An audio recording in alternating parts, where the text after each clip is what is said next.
Assalamualaikum warahmatullahi wabarakatuh.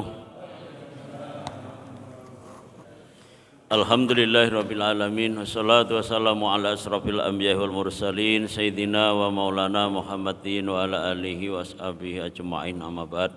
Ma'asyiral muslimin jamaah salat maghrib rahimakumullah, marilah tidak henti-hentinya kita panjatkan puja dan puji syukur kehadirat Allah Subhanahu wa taala bahwasanya kita semua masih diberi nikmat Allah, nikmat umur panjang, nikmat sehat, lebih-lebih nikmat iman wal Islam, sehingga dengan kenikmatan itu bisa kita pergunakan untuk menjalankan sholat maghrib secara berjamaah dan sekaligus kita bisa hadir di majelis ilmu pada kesempatan malam hari ini. Mudah-mudahan semua amal ibadah kita mendapatkan berkah ridha dari Allah Subhanahu wa taala. Amin. Allahumma amin.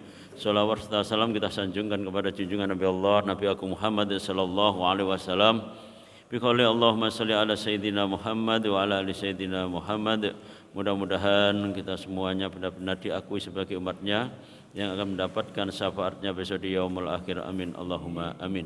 Bapak Ibu hadirin hadirat rahimakumullah, alhamdulillah kita masih bersama dengan guru kita, beliau Bapak Kiai Haji Muhammad Arif Rahman LCMA, yang pada kesempatan malam hari ini melanjutkan kajian tentang berbuatlah sesempit apapun waktunya.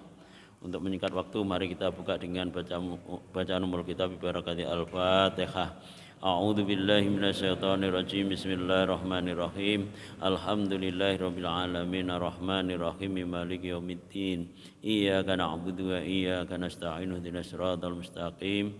Siratal ladzina an'amta 'alaihim ghairil maghdubi 'alaihim waladdallin. Rabbi firli wa liwalidayya walil mu'minina amin.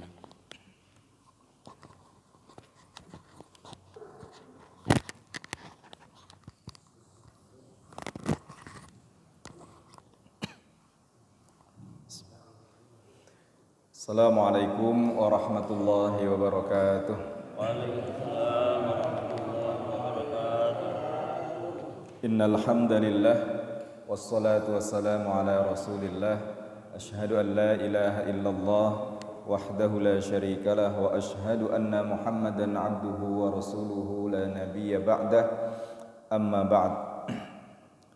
Bapak-bapak, ibu-ibu hadirin yang dirahmati Allah, pertama-tama marilah tidak henti kita bersyukur kepada Allah Subhanahu wa taala atas nikmat yang Allah berikan sehingga sampai hari ini kita masih dalam keadaan sehat walafiat, sehingga kita dapat menjalankan kegiatan kita, ibadah kita secara maksimal, dan semoga apa yang kita lakukan diterima oleh Allah Subhanahu wa taala. Amin.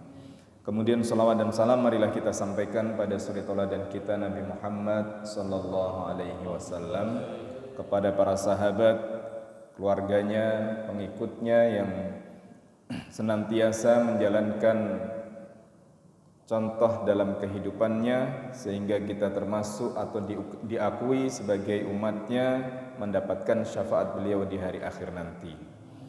Bapak Ibu yang dirahmati Allah,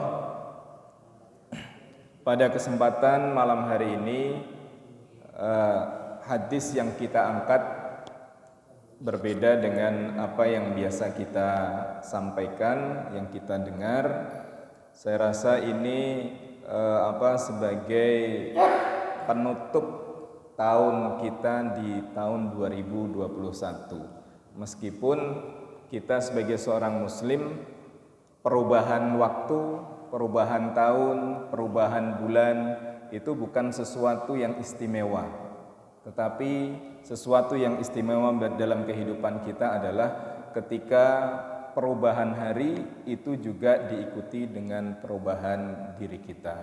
Apakah perubahan dalam ibadah, perubahan dalam perilaku, perubahan dalam amal soleh kita untuk mendapatkan ridha dari Allah Subhanahu wa taala. Bapak Ibu yang dirahmati Allah, kita baca hadisnya terlebih dahulu. Bismillahirrahmanirrahim. An Anas bin Malik radhiyallahu anhu qala Rasulullah sallallahu alaihi wasallam, in qamatis sa'atu wa biyadi ahadikum fasilatun fa in istata'a alla yaquma hatta yaghrisha falyaf'al wa fi riwayatin ukhra falyaghrisha. Yang artinya hadis ini diriwayatkan dari sahabat Anas bin Malik radhiyallahu anhu. Beliau berkata, Rasulullah sallallahu alaihi wasallam bersabda, jika datang atau jika akan datang hari kiamat dan di tangan seorang di antara kalian memiliki tunas. Jadi tunas itu apa? Bibit atau tunas. Jika ia mampu sebelum kiamat itu datang untuk menanamnya, maka hendaklah ia lakukan. Atau dalam riwayat yang lain, falyaghrizha, hendaklah ia tanam tunas tadi. Hadis riwayat Ahmad nomor 12512. Al-Haythami dalam kitab Al-Majma' Az-Zawaid, beliau mengatakan perawi hadis di atas itu semuanya thiqah atau terpercaya. Syekh Al-Albani mengatakan hadis ini adalah hadis sahih. Bapak Ibu yang dirahmati Allah, saya mendengar hadis ini itu sudah cukup lama. Pertama kali saya mendengar hadis ini memberikan motivasi yang sangat luar biasa. Jadi memberikan motivasi yang sangat luar biasa.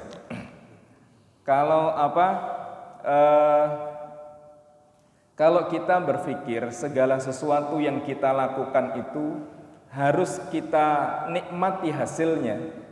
Jadi segala sesuatu itu kita lakukan, kita harus menikmati hasilnya. Maka mungkin semakin tua kita akan semakin lelah untuk melakukan kebaikan. Karena kalau saya melakukan ini umurnya rak nyanda. Buat apa saya lakukan? Tapi kalau mungkin masih muda, saya kalau melakukan seperti ini umur saya masih bisa menikmati hasilnya. Nah, misal contoh, kita ini di akhir tahun 2021. Nah, kemudian sebentar lagi terjadi perubahan tahun. Kita tidak tahu memang usia kita sampai kapan. Seandainya dunia ini berhenti di tahun 2021, masih ada beberapa hari lagi. Kalau kita berpikir dunia ini tinggal 3 atau 4 hari lagi, mungkin kita akan melakukan sesuatu, kita pikir-pikir, Pak. Yang penting untuk menyelamatkan diri dulu.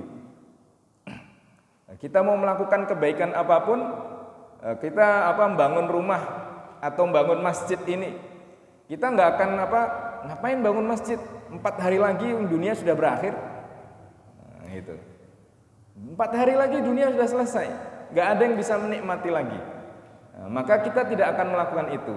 Oleh karena itu dalam Islam bukan hasil yang kemudian akan dinilai oleh Allah Subhanahu wa taala. Tetapi yang dinilai oleh Allah itu adalah prosesnya. Yang dinilai oleh Allah Subhanahu wa taala adalah apa yang kita lakukan hari ini. Bukan kemudian yang kita lakukan hari ini hasilnya nanti apa. Nah, kalau kemudian segala sesuatu dilihat dari hasilnya, wah berat, Pak. Jadi kalau segala sesuatu dilihat dari hasilnya itu akan berat sekali. Dagang apalagi. Jadi yang penting itu adalah prosesnya. Apa yang kita lakukan hari ini, disitulah kemudian Allah akan memberi nilai. Allah akan memberikan sesuatu yang luar biasa terhadap apa yang kita lakukan. Maka seperti hadis ini, kiamat sudah akan terjadi. Ya ngapain lagi nanam? Apa fungsinya? Kemudian apakah kemudian akan ada hasilnya? Tidak ada. Cuma sesuatu yang kita tanam itu mempunyai nilai di sisi Allah Subhanahu wa taala. Kebaikan yang kita tanam, kebaikan atau niat tulus kita bahwasanya ini adalah sebuah kebaikan, itu dinilai oleh Allah Subhanahu wa taala. Jadi bukan hasilnya, kalau hasilnya sudah tidak mungkin lagi. Maka di sini dulu ketika mendengar hadis ini dicontohkan itu ada sebuah keluarga pada masa awal-awal dakwah Rasulullah SAW itu dinamakan keluarga Yasir. Anaknya namanya Ammar bin Yasir, istrinya Yasir namanya Sumayyah. Jadi Yasir, Sumayyah, Ammar bin Yasir.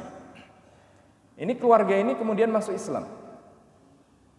Kalau kemudian keluarga ini berpikir, saya ini masuk Islam, fungsinya apa? Dan mereka toh nyatanya mereka tidak menikmati Islam ketika sudah berkembang di Madinah, atau kemudian ketika Islam kembali lagi ke Mekah, kemudian menguasai, memberikan kebebasan orang-orang yang ada di Mekah. Tetapi yang mereka lakukan ini adalah sebuah keyakinan yang saya dapatkan, keyakinan baru yang kemudian memberikan ketenangan dalam kehidupan. Dan mereka kemudian disiksa dengan begitu luar biasa. Yasir disiksa sampai syahid. Kemudian Sumayyah itu kemudian dikatakan syahidah pertama dalam Islam, perempuan pertama yang kemudian meninggal untuk mempertahankan Islam pertama kali. Itu kalau dalam sejarah baca itu nggak tega, Bapak Ibu. Jadi kalau membaca itu menceritakan di sini juga nggak bisa gitu, karena penyiksaannya sangat luar biasa. Sampai akhirnya Ammar bin Yasir ini karena sudah tidak tahan melihat apa yang dilakukan, yang diterima oleh orang tuanya, sampai kemudian dia mengucapkan kalimat kufur, kembali lagi ke agama nenek moyangnya. Dan itu kemudian dilaporkan oleh Rasulullah, Ammar bin Yasir dia murtad. Kemudian turun ayat.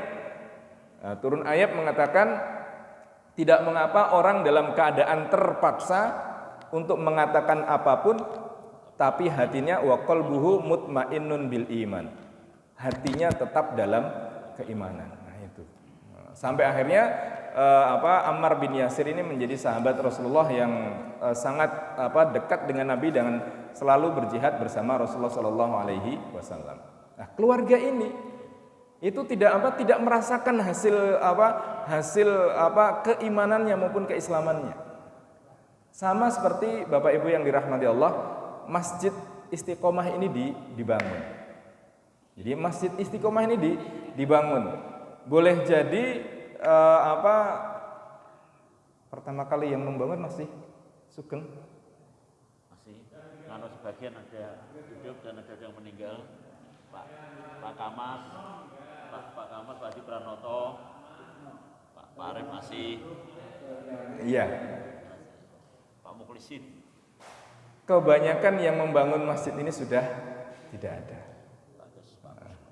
Ya, tapi kemudian kita merasakan manfaatnya hari ini. Boleh jadi ketika beliau membangun itu tidak terfikir nanti jamaahnya berapa. Kedepannya kemudian apakah kemudian masjid ini makmur atau tidak. Yang penting kemudian masjid ini berdiri, kemudian suara azan bisa terdengarkan, dan kemudian harapan ke depan. Nah itu harapan ke depan masjid ini kemudian makmur dan seterusnya. Ya, alhamdulillah bisa kita melihat bangunan fisiknya, kemudian juga kegiatan-kegiatan yang ada di masjid ini. Dan ini pahala bagi mereka yang merintis itu, masya Allah, pahala yang tidak pernah terputus dalam kehidupan mereka. Bapak Ibu yang dirahmati Allah, disinilah maka hadis ini paling tidak memberikan beberapa pelajaran. Yang pertama tentang memanfaatkan waktu dan kesempatan yang Allah berikan kepada kita. Jadi waktu dan kesempatan yang Allah berikan kepada kita. Kita tidak tahu kematian kapan datangnya. Tetapi yang pasti hari ini kita masih diberikan kemudahan kesehatan dari Allah Subhanahu wa taala. Karena Allah masih memberikan kesehatan, kemudian kesempatan kepada kita, maka manfaatkan kesempatan yang Allah berikan ini untuk menanam banyak kebaikan. Ya amal ibadah, ya amal soleh, kebaikan apapun yang ada di keluarga kita, di masyarakat kita, di tempat kerja kita. Dan kemudian Bapak Ibu yang dirahmati Allah, kebaikan yang kita lakukan ini, jangan kemudian kita melakukan kebaikan itu untuk mendapatkan ganti yang lebih besar atau ganti yang lebih lebih banyak. Oh, kalau saya melakukan ini nanti dapatnya apa? Nah, kalau saya mengerjakan ini saya nikmati atau tidak?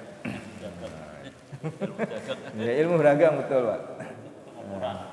Jadi Bapak Ibu yang dirahmati Allah, itu yang pertama, memanfaatkan waktu. Maka di sini kita sering mendengar, kalau ini biasanya juga Pak Jadi sering menyampaikan itu. Ya, ightanim khamsan qabla khamsin. Manfaatkan lima keadaan sebelum datangnya 5 keadaan yang lain. Sehat sebelum sakit, kemudian sempat sebelum sempit, kemudian kaya sebelum miskin, muda sebelum tua, satu lagi hidup sebelum mati. Misalnya kesehatan. Nah, kita sadar Pak, Bapak Ibu, kalau pas sakit itu kita merasakan nikmatnya sehat. Sayangnya ketika sehat kita tidak nikmati sehat itu agar kemudian kita tidak sakit. Tahu pantangannya, tetapi karena nikmat akhirnya kita makan. Gitu. Yang punya asam urat, yang punya kolesterol, yang punya apa lagi itu? Jadi kan gula. Nah, itu sudah tahu, nun sewu, kita itu tahu penyakit kita masing-masing. Cuma kalau pas lagi sendiri nggak konangan, ya nggak apa-apalah dikit gitu. Kan seperti itu. Nah, begitu cekot-cekot baru kemudian waduh ternyata efeknya seperti ini. Nah, jadi ini kesadaran kita terhadap hal-hal yang Allah berikan kepada kita. Ya, contoh di sini saya ambil salah satu firman Allah Ta'ala di dalam surat Yasin. Allah sampaikan, wa man nu'ammirhu nunakkishu fil khalqi afala ya'qilun. Dan barang siapa yang Allah panjangkan usianya, niscaya akan kami kembalikan pada penciptaannya pertama kali. Apakah mereka tidak berpikir? Masih kecil seperti itu, usia kita semakin dewasa, kita semakin mandiri, semakin usia kita tua, ya kembali lagi nanti perilakunya seperti anak kecil.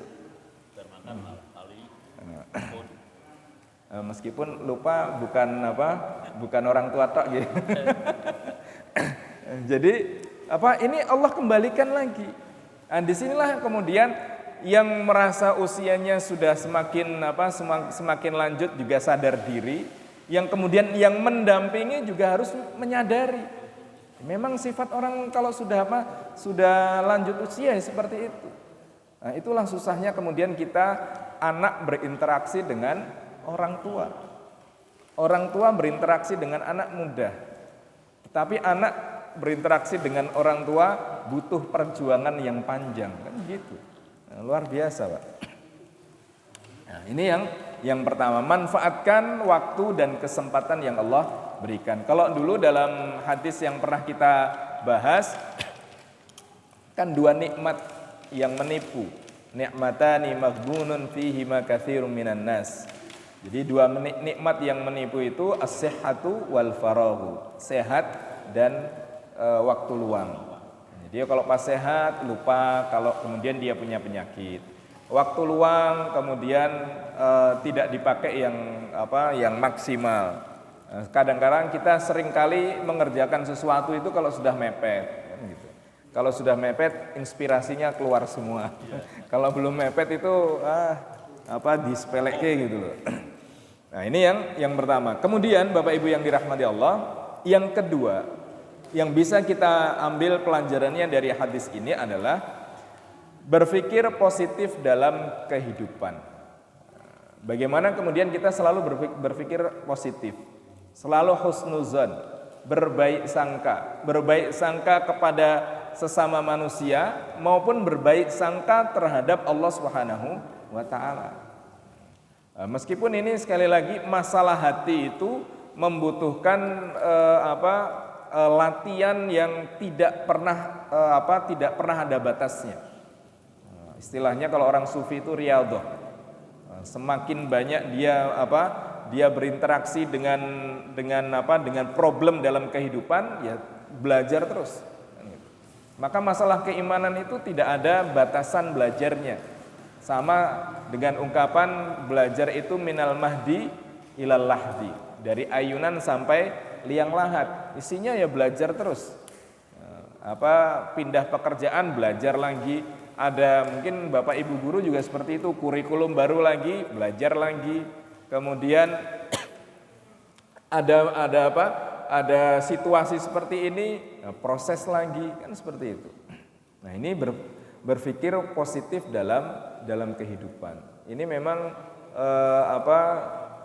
perlu kita selalu ikuti, sehingga dalam kehidupan kita itu selalu terjaga hubungan kita dengan Allah Subhanahu wa taala. Kalau di dalam tulisan itu saya sampaikan sebuah sabda Rasulullah sallallahu alaihi wasallam, la tahqiranna minal ma'rufi syai'an walau antalqa akhaka biwajhin taliqin. Jadi jangan kalian itu meremehkan sekecil apapun kebaikan, meskipun hanya menampakkan wajah yang cerah terhadap saudaramu.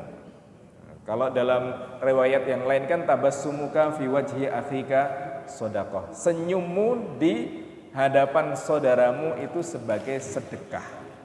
Jadi kalau mau sedekah nggak usah susah-susah, Pak. Guyu aja, senyum-senyum. Sekarang pakai masker, Jadi kalau kita senyum masih dalam masker, orang nggak tahu gitu. Ini senyum apa merengut kan gitu. Kemudian Bapak Ibu yang dirahmati Allah, yang ketiga, pelajaran yang bisa kita ambil adalah tidak boleh putus asa atau selalu optimis dalam kehidupan. Nah,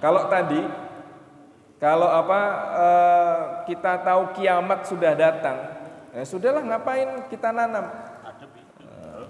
Kalau dunia ini berakhir di 2021, ya ngapain lagi kemudian kita melakukan banyak hal? Sebentar lagi akan kiamat, akan selesai. Sama kayak timnas hari ini ya? Wah, itu. Itu timnas hari ini. Itu kalau kemudian dia hanya berpikir ngelihat Thailand, wah ini sudah berapa kali juara nih. Kemudian perjalanan juga wah top semua. Kita bisa menang atau enggak?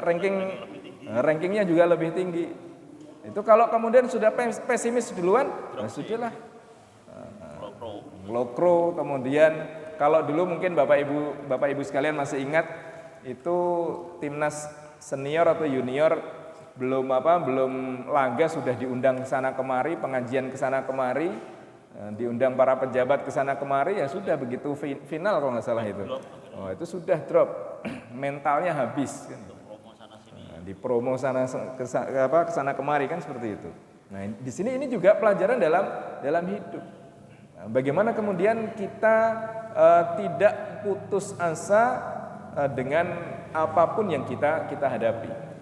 Kalau di dalam surat Al-Insyirah itu para ulama mengatakan tidak akan bisa mengalahkan, jadi kesulitan satu itu akan dikalahkan dengan dua kemudahan. Inna ma'al usri yusran wa inna ma'al usri yusran. Al-usru, kesulitan itu dalam surat Al-Insyirah itu menggunakan menggunakan isim ma'rifah. Artinya kesulitan hidup itu ya bentuknya sama. Meskipun teknisnya berbeda.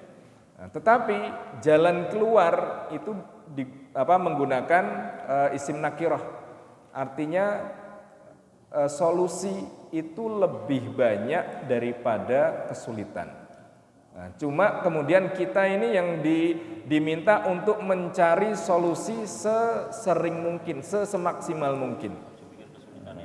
Jadi tidak hanya melihat kesulitannya saja. Maka kemudian di situ dikatakan inna ma'al usri yusra, ada ma'iyah, kebersamaan. Jadi kesulitan dan jalan keluar itu sebenarnya sesuatu yang beriring.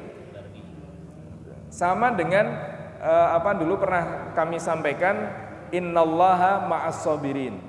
Sesungguhnya Allah itu menyertai orang-orang yang sabar. Jadi Allah menyertai orang-orang yang sabar. Nah, ini Bapak Ibu yang dirahmati Allah, bagaimana kemudian kita membangun optimisme. Sama kalau kemudian kita kaitkan dengan realita yang ada. Pandemi sudah ulang tahun yang kedua. Dan kita tidak tahu kapan berakhir. Covid-19, sekarang tambah lagi Omikron. Itu mungkin diprediksi nanti menjelang Ramadan atau menjelang Syawal ada varian baru lagi. Nah, kan selama PCR-nya belum habis, maka COVID-nya masih ada. Jadi selama tesnya itu belum habis ya COVID-nya masih ada. Kan luar biasa ini. Nah, ini tapi kita tidak boleh pesimis. Pasti ada jalan keluar. Pasti ada jalan keluar dari berbagai macam kesulitan ini. Akhirnya kemudian kita adaptasi. Nah, begitu adaptasi yang sebelumnya pakai masker susah, ini kemana-mana akhirnya keluar rumah kalau nggak pakai masker, ora enak kan gitu. Nah, jadi kemana-mana pakai masker. Awalnya kita sholat biasanya rapat, kemudian harus jaga jarak, itu kita sholatnya piye gitu. Nah, begitu kemudian sudah boleh rapat, kita mau rapat kita ayo piye gitu kan gitu Pak. Sekarang rapatnya walaupun rapat, akhirnya rapatnya masih pakai sajadah Pak. Rapatnya tapi rapat berjarak gitu. Yang rapat sajadahnya tapi orangnya belum rapat gitu. Karena gek kanan saya, kiri saya sudah vaksin belum gitu. Sudah vaksin kemudian untungnya mau sholat berjamaah nggak suruh swab Pak. Nanti ada aturan lagi mau sholat sholat Idul Fitri itu harus swab dulu. Jadi berlaku 24 jam. Dilaporkan kepada ketua takmir. Nah, ini. Nah, itu kemudian tidak boleh putus asa dan selalu optimis. Dan salah satu bentuk optimisme adalah kalau kita melihat kondisi akhir-akhir ini. Jadi sekali lagi kemudian di media sosial Bapak Ibu. Di media sosial itu orang-orang yang menyerang Islam itu luar biasa. Menyerang Islam, menyerang generasi muda itu luar biasa. Masalah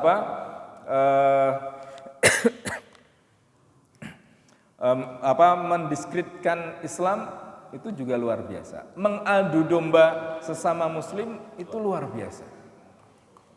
Belum lagi kemudian yang menjadi target generasi muda sudah terjebak dalam kelompok tertentu itu akan sulit kemudian untuk keluar. Nah, tantangan orang tua tidak berhenti. Dikira kemudian sudah tua anaknya sudah mentas semua urusan selesai. Sekarang lebih berat lagi. Kakek nenek bingung masalah cucunya kan gitu. Orang tua terhadap anaknya. Sekarang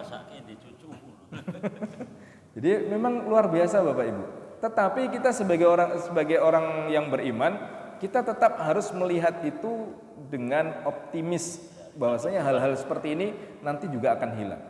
Optimisme kemudian yang kita bangun apa? Ya kita bangun keimanan kita bangun kebersamaan kita bangun kesatuan kita. Di saat kemudian orang-orang kemudian ingin memecah belah satu dengan yang lain, maka yang kita bangun itu adalah kesatuan dan persatuan ini. Dan sekecil apapun yang kita lakukan itu pasti akan ada manfaatnya. Apalagi sekarang Bapak Ibu yang dirahmati Allah, ini nun sewu sedikit melenceng, tahun 2024 itu sebentar lagi. Nah, itu kita ini sudah nyaman sholat berjamaah di masyarakat kita sudah aman, sudah nyaman seperti ini. Begitu ada prosesi 5 tahunan bubrah lagi Pak. 2022 nanti akhir Iya, 2022 betul sudah mulai proses. 2023 puncak-puncaknya. Ya, kemudian apakah kemudian kita sebagai orang yang beriman yang sudah kita bangun dengan sebaik-baiknya ini kemudian hancur dengan proses 5 tahunan itu. Jadi Bapak Ibu yang dirahmati Allah, nah inilah yang kemudian saya rasa pentingnya kita di dalam kehidupan ini untuk saling menasihati satu dengan yang lain.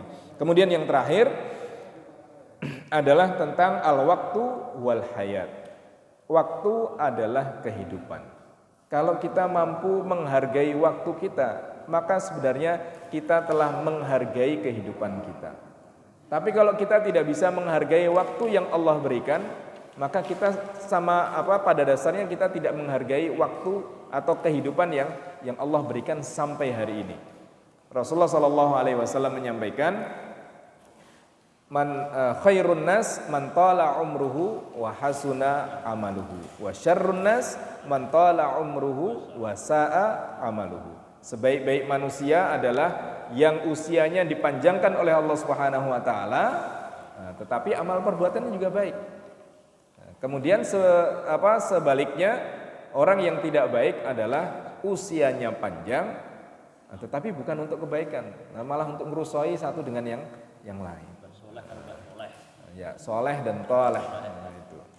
Bapak Ibu yang dirahmati Allah, saya rasa ini yang dapat kami sampaikan. Semoga bermanfaat.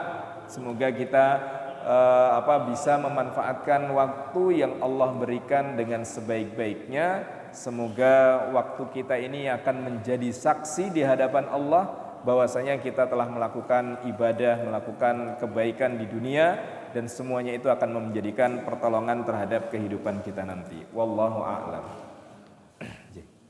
Alhamdulillah, ini untuk motivasi kita bersama bahwasanya jangan kita memandang usia. Kalau di Makapat kita mungkin sudah sampai di Burmo. Burmo itu berarti di atas mendarmakan, di atas 40, atas 50 Burmo. Karena setelah Burmo kita akan pegat roh, akan dipegat dengan roh kita, pegat roh. Berarti tapi walaupun sudah mau pegat roh kita tetap disuruh semangat untuk beribadah, semangat untuk investasi walaupun kita yang tidak merasakan atau yang tidak memanennya, tetapi tetap kita disuruh senantiasa beribadah. Ini Masya Allah, ini luar biasa ini untuk motivasi kita semuanya. Jangan sampai wes tuwa ngapain aku dulur paling sing manen paling sing nom-nom aja. Jangan, pokoknya kita menanam. Sebisa apapun kita tanam di kota kecil. Monggo ada pertanyaan Ibu, bertanya di sini silakan.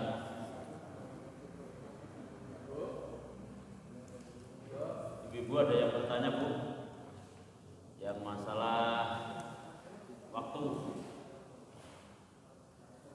Monggo Bapak-bapak silakan ada yang bertanya.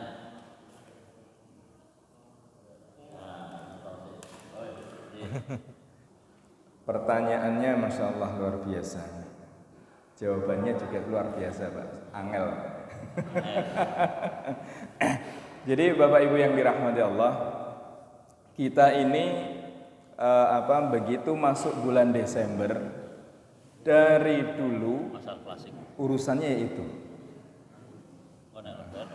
Jadi nanti begitu mau masuk Ramadan, urusannya hisab sama ru'yah. Ya itu dari tahun ke tahun ya itu. Sebenarnya kalau tidak ada yang memantik, tidak ada yang kemudian membakar, tidak ada yang meletupkan, sebenarnya tidak ada masalah. Tapi kalau kemudian ada yang kemudian membakar, memancing, maka akan terjadi pro dan kontra ini. Sekarang masalah mungkin nun sewu selamat Natal nih Pak. Kalau kemudian kita kerucutkan seperti itu. Ini jadi Bapak Ibu yang dirahmati Allah, orang ada yang memasukkan masalah ini dalam masalah akidiyah. masalah akidah. Kalau hal ini dimasukkan dalam masalah akidah, maka konsekuensinya adalah tentang Islam dan bukan Islam. Tetapi kalau kemudian masalah ini dimasukkan dalam masalah khilafiyah, maka masalah ini nanti tentang bukan boleh dan tidaknya, tetapi utama atau tidak utama. Jadi kalau kemudian dimasukkan ke wilayah akidah yang mengucapkan selamat terhadap agama lain atau keyakinan lain bisa mengeluarkan dia dari Islam. Tetapi kalau kemudian dimasukkan dalam masalah khilafiyah, bahwasanya ini permasalahan dan tidak masuk wilayah akidah, masalah fikih tadi, maka ini nanti masalah utama atau tidak utama. Ini memang fatwa MUI itu pun kemudian ada yang mengatakan, loh, fatwa MUI itu yang dilarang adalah mengikuti perayaannya, bukan mengucapkan selamatnya. Akhirnya kita bingung lagi, Pak. Terus yang benar terus piye gitu. Jadi Bapak Ibu yang dirahmati Allah, nah ini beberapa kali ini pengajian pertanyaannya mesti itu. Maka kami sampaikan begini. Kalau tidak ada kepentingan mendesak untuk mengucapkan, maka jangan mengucapkan. Tetapi ketika ada kepentingan mendesak, mau tidak mau, kemudian harus itu diucapkan, maka itu silahkan diucapkan. Tetapi jangan sampai kemudian hati kita meyakini apa yang dilakukan sebagai sebuah kebenaran yang itu sebenarnya bertentangan dengan Islam. Seperti Rasulullah dengan tadi putranya tadi. Ya, Rasulullah dengan pamannya Abu Thalib. Dan putra tadi yang tiga orang. Oh ya, dengan Ammar bin Yasir juga seperti itu. Kalau itu kan dalam keadaan terpaksa. Nah, tetapi Bapak Ibu yang dirahmati Allah, memang kalau saya begini, ketika mengucapkan salam itu dikaitkan dengan ayat di dalam surat Al-Maidah kalau tidak salah. Wassalamun alaihi yauma wulida wa yauma yamutu wa yauma ub'atsu hayya. Itu tidak pada ayat itu Al-Qur'an mendukung mengucapkan salam terhadap Isa atau terhadap Yesus. Salam itu terhadap Isa, bukan terhadap Yesus gitu. Jadi ayat itu bukan menjadi dasar. Dasarnya itu bahwasanya kafir yang ada di Indonesia itu bukan kafir harbi, tapi kafir dhimmi. Nah, seperti itu, Pak. Jadi pembahasannya seperti itu. Yang patut menjadi yang menjadi pegangan kita hanya surat Al-Kafirun. Lakum dinukum waliyadin. Selesai. Kalaupun kemudian kemarin beberapa hari yang lalu saya kebetulan ada saudara yang lama di Amerika. Kemudian ya alhamdulillah masuk dalam komunitas muslim, termasuk di komunitas masjid tertentu di Amerika. Itu kemarin juga ditanyakan. Beliau hanya mengucapkan kurang lebih ya hampir sama. Kalau tidak ada kepentingan nggak usah diucapkan. Kalau tetap ingin mengucapkan, Natal dan Tahun Baru kan dekat. Jadi mengucapkan selamat Tahun Baru, bukan kemudian atau selamat hari yang baru atau seperti apa. Seperti itu, Pak. Jadi tidak masuk ke wilayah sana. Itu nanti masuk wilayah yang kemudian problematis. Jadi apakah nanti masa sosiologi terkait dengan masalah keyakinan dan tidak keyakinan masuknya nanti wilayah ke sana. Nah, saya rasa seperti itu yang bisa kita lakukan. Kemudian kita hanya bisa menasihati saudara-saudara kita tidak perlu mengucapkan, tapi tidak kemudian menjustifikasi terkait dengan masalah keyakinan. Kalau kamu mengucapkan kafir loh, bahaya itu Pak masalahnya. Jadi saya rasa jawabannya saya hanya bisa seperti itu. Wallahu a'lam. Ya, monggo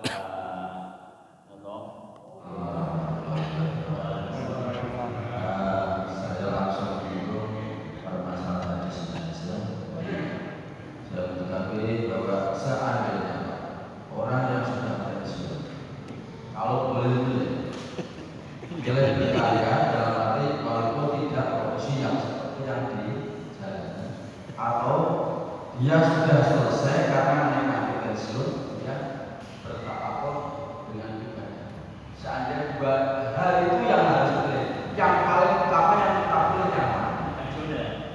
Yang paling pensiun, bukan seperti saya tidak ada pensiunnya. Aku. Terima kasih. Assalamualaikum warahmatullahi wabarakatuh. Tetap berkarya Pak ya. Ini apa yang kira-kira pensiun ada berapa orang? Ya berkarya itu tetap tafakur. Beruntunglah yang tidak pernah pensiun kan gitu. Jadi jawabannya ya bukan dua-duanya, Pak. Karena antara berkarya dan tafakuh fiddin itu tidak bisa dipisahkan. Kalau kita jawab berkarya, berarti kita memisahkan antara masalah dunia dengan agama. Kalau kita jawab tafakuh fiddin, kemudian padahal dia orang yang masih produktif, masih bisa karyanya masih bisa dinikmati oleh orang lain.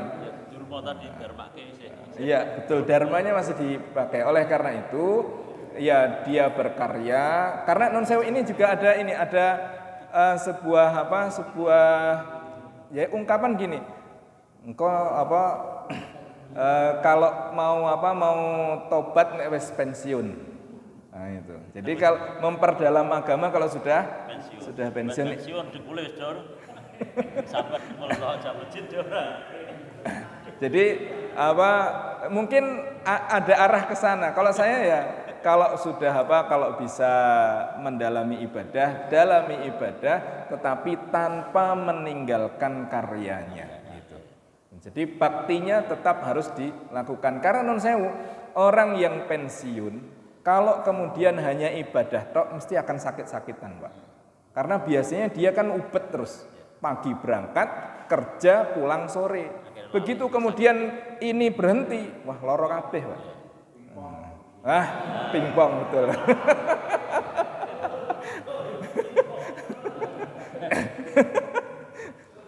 Nggih, ngoten nggih, Pak. Pak, jadi jangan salah satu, Pak.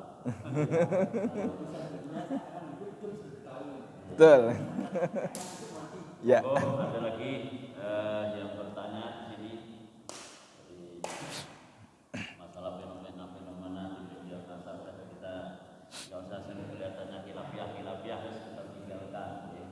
Apalagi kita mungkin jarang berhubungan dengan non muslim. Saya yang sering berhubungan justru mitra-mitra kerja saya itu banyak non muslimnya. Itu saja saya juga nggak mengucapkan juga nggak masalah. Nyatanya kerjaan dikasih terus, ya nggak masalah. Yang penting bagaimana kita kinerja kita yang baik bisa dihargai oleh orang gitu. Yeah. Jadi bagaimana kita membuat senang orang. Monggo ada pertanyaan di sini. Silakan. Ya. Oh iya deh. Jadi alhamdulillah mudah-mudahan ilmu yang diberikan kita untuk masih juga nih. Khalifah dan berakhir itu kan merupakan satu ajaran kepada kita untuk senantiasa ada asa, ada harapan untuk masa depan. Kemudian kalau dikaitkan dengan masalah kalkulasi pada waktu kita akan melakukan sesuatu, kadang-kadang di kalkulasi itu kita bisa sampai pada satu prediksi kalau ini kita lakukan kita akan mungkin ada hasilnya kecil, tapi kemudian kita bisa mengatakan kepada. Nah, ini kalau dikaitkan dengan tadi bagaimana Pak antara kita merencanakan kemudian ada kalkulasi yang belum kita masuk atau tidak masuk dikaitkan dengan bahwa sekecil apapun harapan itu harus tetap kita taruh di situ. Matur nuwun. Perumpamaan yang disampaikan Nabi itu terkait dengan sesempit apapun waktu yang ada, kondisi yang kita alami seburuk apapun, jangan sampai kemudian meninggalkan kebaikan. Nah, gitu. Kalau yang panjenengan sampaikan itu waktu yang panjang. Artinya kita berbuat kebaikan itu harus profesional. Nah, itu berbeda. Maka kalau dalam hadis yang lain Rasulullah itu menyampaikan min husni islamil Allahumma sholli ala Muhammad wa ala ali Muhammad. Jadi seorang muslim itu idza amila ahadukum ayutqinahu. Ketika dia melakukan pekerjaan apapun dia harus itqon. Itqon itu tuntas. Itu mungkin yang panjenengan maksudkan. Artinya tidak berbuat baik itu apa adanya. Yang penting aku berbuat baik. Yang penting tak kerjake, bukan itu. Tetapi kalkulasi dan kemudian prediksi dan strategi itu harus ada. Kita umat Islam itu sama kayak berdakwah. Itu enggak boleh yang penting aku ceramah. Yang penting tugas saya selesai, bukan. Kita harus ada target. Ketakmiran di sini juga seperti itu. Programnya itu sesuatu yang berkelanjutan. Itu tidak bisa disamakan dengan ini. Motivasi ini hanya kita kondisi sesempit apapun jangan sampai kemudian melupakan kebaikan. Contoh ya, kalau kita sedang pergi segala macam, meskipun uang kita sedikit, kalau kemudian memang harus diberikan kepada orang lain sebagian, ya kita berikan. Nah, seperti itu. Jadi dua hal yang berbeda. Wallahu a'lam. Alhamdulillah.